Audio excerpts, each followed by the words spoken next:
సింగరేణి సంస్థలో సుమారు 40,000 మంది పర్మనెంట్ కార్మికులు ఉన్నారు. కార్మికులు 40,000 మంది దాటితే సంబంధిత ట్రేడ్ యూనియన్లు లీగలైజ్ అవుతాయి. అంటే ఒక పొలిటికల్ పార్టీకి ఏ విధంగా ఫండ్స్ అందుతాయో అదే విధంగా ట్రేడ్ యూనియన్లు కూడా కార్మికుల ద్వారా ఇతర సంస్థల ద్వారా ఫండ్స్ పొందుటకు లీగలైజ్ అవుతాయి. ఇక్కడే ఉంది పెద్ద ట్విస్ట్. అదేంటంటే సుమారు 6 కార్మిక సంఘాలు సింగరేణిలో ఉన్నాయి. అయితే 1998 సంవత్సరం వరకు అన్ని కార్మిక సంఘాలు కలిసి సింగరేణిలో అన్ని సమస్యలు అడిగేవి. కానీ అడ్మినిస్ట్రేషన్ ఇష్యూ కారణంగా ఇన్ని కార్మిక సంఘాలతో చర్చించడం ఇబ్బందిగా మారి సింగరేణి సంస్థ అప్పటి CMD ట్రేడ్ యూనియన్ ఎలక్షన్లు పెట్టడం జరిగింది. 1998లో సీక్రెట్ బ్యాలెట్ పద్ధతిలో మొట్టమొదటిసారి యూనియన్ ఎన్నికలు జరిగినాయి. ఇప్పటి వరకు 7 సార్లు యూనియన్ ఎన్నికలు జరిగినాయి. 4 దఫాలు AITUC, 2 దఫాలు TBJKS, 1 దఫా INTUC యూనియన్లు సింగరేణిలో గుర్తింపు సంఘాలుగా ఎన్నుకోబడ్డాయి. సింగరేణిలో ప్రధానంగా 7 యూనియన్లు ఉన్నాయి. వీటిలో వేజ్ బోర్డ్ సభ్యత్వాలు కలిగిన యూనియన్లు 5 ఉన్నాయి. BMS, HMS, AITUC, CITU, INTUC. సింగరేణిలో ఈ సంఘాలకు చెందిన ప్రతినిధులు వేజ్ బోర్డ్ JBCCI మీటింగ్లో సభ్యులుగా పాల్గొంటారు. BMS, HMS, AITUC, CITU, INTUC జాతీయ యూనియన్గా పేర్కొనబడ్డాయి. ఈ 5 యూనియన్లు కేవలం సింగరేణి సంస్థనే మాత్రమే కాదు, కోల్ ఇండియా సబ్సిడరీ సంస్థలైనటువంటి ECL, BCCL, CCL వంటి ఇతర సంస్థలపై కూడా ప్రభావం చూపుతాయి.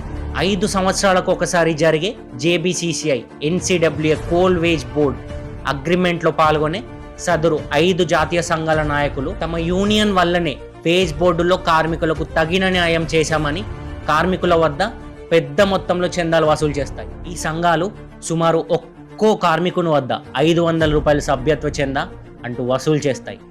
40,000 కార్మికులున్న సింగరేణి సంస్థలో సగటు కార్మికుడు ఈ జాతీయ సంఘాల్లో ఉన్నటువంటి ఈ 5 యూనియన్లకు చందా రాస్తాడు. మొహమాటంతోనో అభిమానంతోనో ఈ 5 సంఘాలకి చందా రాయడం జరుగుతుంది. సుమారు ఏటా 2,000 రూపాయలు దసరా అడ్వాన్స్, దీపావళి బోనస్ పడిన తర్వాత కార్మికుల వద్ద నుండే వసూలు చేస్తున్నారు. ఇంకా JBCCI మీటింగ్లో సూట్ కేసులు పొందుతారన్న చర్చ లేకపోలేదు. ఒక యూనియన్కి సగటున సుమారు 20,000 మంది కార్మికులు చందా రాశారంటే 1 కోటి రూపాయలు వసూలు చేస్తున్నారు. 1 కోటి రూపాయలు అంటే మామూలు విషయం కాదు. ఈ డబ్బులన్నీ ఈ కార్మిక సంఘాలు దేనికోసం ఖర్చు చేస్తున్నాయి? ఈసారి మీ వద్దకి ఎవరైనా కార్మిక నాయకుడు వచ్చి సభ్యత్వ చందా రాయమని అడిగినప్పుడు ఒక్క ప్రశ్న అడగండి.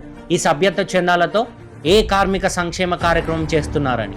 XUV కార్లలో తిరిగే కమ్యూనిస్ట్ ముసుగులో ఉన్న క్యాపిటలిస్ట్ని అడగండి. మా చందా డబ్బు ఏమైంది, ఎటుపోయిందని. కమ్యూనిస్ట్ ముసుగులో వడ్డీ వ్యాపారం చేసే సదరు యూనియన్ లీడర్ని అడగండి, ఏం చేశారు మా డబ్బంతా అని.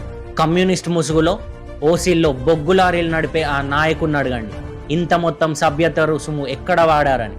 హైదరాబాద్లో ఇంద్రభవనం కట్టుకున్న నాయకుడిని అడగండి, ఎక్కడి నుండి సంపాదించావు ఇంత డబ్బు అని. పెట్రోల్ బంకులు, ఫంక్షన్ హాల్లు నిర్మించిన నాయకులను అడగండి, మాకు లేని ఈ సంపాదన మీకెక్కడదని. ఏ కార్మిక నాయకుడు మీకు సమాధానం చెప్పడం మీరు చూడరు. మైన్స్ కమిటీ, సేఫ్టీ కమిటీల్లో ఎంతమంది యువ కార్మికులకు చోటు దక్కుతుంది? యువ కార్మికుల్లో ఉన్నత విద్యావంతులు ఎంతోమంది ఉన్నారు. వారందరూ ఎందుకు ఈ కార్మిక నాయకులకి కనబడడం లేదు? ఎవరి కార్మిక నాయకుడు? ఎక్కడ లేని విచిత్రం మీకు ఇక్కడ కనబడుతుంది. సంస్థల్లో పనిచేసి రిటైర్మెంట్ అయినటువంటి కార్మిక నాయకులు బ్రాంచ్ కమిటీల్లో, సెంట్రల్ కమిటీల్లో పాగా వేస్తున్నారు. అగ్రనాయకులుగా అధ్యక్ష, ఉపాధ్యక్ష పదవుల్లో చెలామణయ్యి కార్మికుల సమస్యలు పరిష్కారం చూపుతామంటూ అధికారులకు, కార్మికులకు మధ్య పైరవికారులుగా మారుతున్నారు. ఈ కార్మిక నాయకుల అధికారులను కార్మికులకు కనెక్టివిటీగా ఉంటూ ఒక లంచగొండి వ్యవస్థను సింగరేణిలో తీర్చిదిద్దారు. ప్రస్తుతం ఎందరో ఉన్నత యువ విద్యావంతులు ఉన్న కార్మికుల దుస్థితి మన సింగరేణి క్యాలరీస్ కంపెనీ సంస్థలో.